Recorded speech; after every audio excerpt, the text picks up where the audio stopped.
Positive energy works everywhere. તો મારા ખ્યાલથી એવું લાગે છે કે આ ટ્રુ છે. Is it true? 100% positive energy એ જ આપણને અત્યાર સુધી ટકાવીને રાખ્યા છે.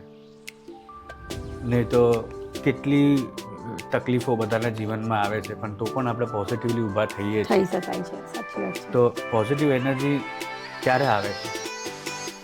જ્યારે તમારી આધ્યાત્મિક ઉર્જા હાઈ હોય છે, વધારે હોય છે. કારણ કે એનર્જી શું છે? એનર્જી તમારી કુંડલીની એનર્જી છે. જ્યારે વેન ઇટ ઇઝ અપ, તમે જ્યારે ખુશ હો ત્યારે તમારી એનર્જી એકદમ હાઈ હોય છે. અને જ્યારે તમને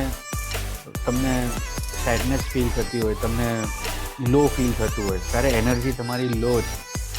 તો એ વખતે અમારા ગુરુ કહે કે તમે ભગવાનનું નામ લો, થોડું મેડિટેટ કરો, તો તમારી એનર્જી તમે પાછી ઉપર લાવો, રીજનરેટ કરી શકો.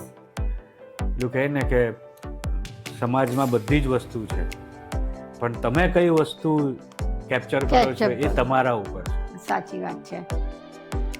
સો